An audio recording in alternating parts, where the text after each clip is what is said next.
আমি এই দামি একটা মোবাইল চালাই, খুব দামি, এক আল্লাহর বান্দা আমেরিকার থেকে নিয়ে আসছে। আমার এই মোবাইল কেন, আমার হায়াত আমি ফেসবুক চালাই না।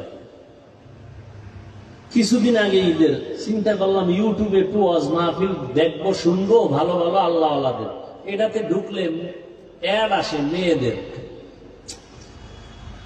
পরে ইউটিউব আনইনস্টল করে ফেললাম, কইরা 2-3 দিন খুব খারাপ লাগছে। কি করবো, মোবাইলটা করলে কিছু তো দেখতে হবে, দেখার কিছু নাই।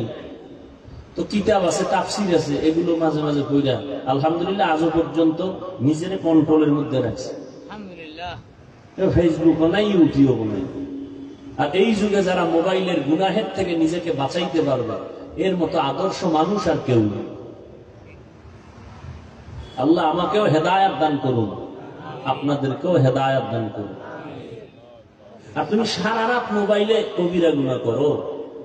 যুবক, তুমি ভাবতেছো হুজুর আপনি তো বলবেন পরকালে ফিরে আছে, বাদ দাও, ওটা পরের কথা। আজকে পারলে আমার কথা যদি মহব্বতে শুনো, আজকে অনুরোধ করে বলবো, বাসায় গিয়ে গুগলে লেখবা টাচ মোবাইলে শরীরের কি ক্ষতি হয়, পরকালের শাস্তি ভিন্ন, নগদ কি ক্ষতি হয় তোমার শরীরের। আজকে গুগলে সার্চ দিও, ওখানে কোনো হুজুর নাই, তোমার সব মুরব্বি টাইওয়ালারা বসে আছে। এই মোবাইলের দ্বারা তোমার চোখের পাওয়ার চলে গেছে, খবর নাই। এই বেটা, 40 বছরের মানুষটার কোন রোগ থাকার কথা না, আর তোর 25 বছরে মাথা ঘুরায়, হাড় বুকে ব্যথা, কিছু পড়তে গেলে মাথা গরম, গোলায় যায়। এ আকাম করছো কেন?